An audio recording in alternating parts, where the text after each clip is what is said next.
I agree with you, generally speaking. They're more disciplined about that. We have a lot of people who come to wear the label of being a Democrat, come from parts of the country where their views are different. And it's always been a source of some frustration. We're a bigger tent in that sense. We're less narrowly defined in ways. We allow people to call themselves and to operate as Democrats, and they do on many issues.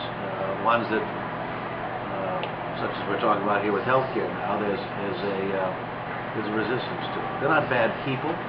They reflect to a large extent maybe the feelings of their constituencies where they come from. Except for Joe Lieberman.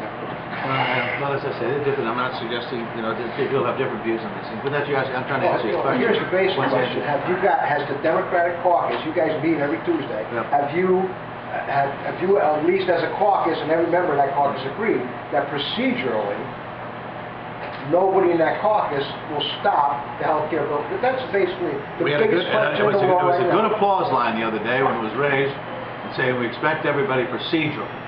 Exactly. That's what this is coming You may down. have differences substantively, but get us to the point where we have a chance. And that got You can vote your I looked around the room quick just to make sure everyone was applauding. You can vote your conscience, but procedurally, That's going to be the goal. Well, that's the goal right now. Has Harry Reid done his job? He's doing the best he can here to keep these, frogs in a wheelbarrow. As you're going along, people jumping in and jumping out all the time. So it's procedurally, you're right. That's where it ought to be. That's the biggest question. Was everybody applauding? Well, as I say, looking around at 60 people, 58 people at that point, trying to scan the room quickly to see if it was. What do you think the political price should be for Democrats to don't go off procedurally? And again, it's about supporting a Republican filibuster to defeat President Obama's legislation. What should it be? There's so many barriers. You want to be careful about imposing such a restriction that you end up losing people that you're going to need.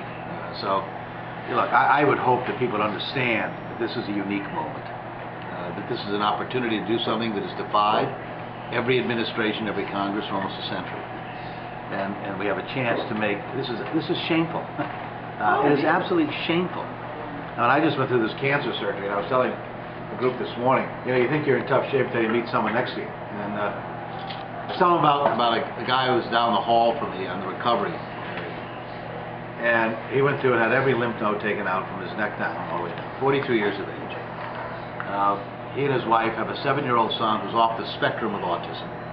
And they care for her brother, who's in his mid-40s, who has the mental capacity of a 6-year-old. And he's about to lose his job. Now, you explain to me why it is that in a country with all it has,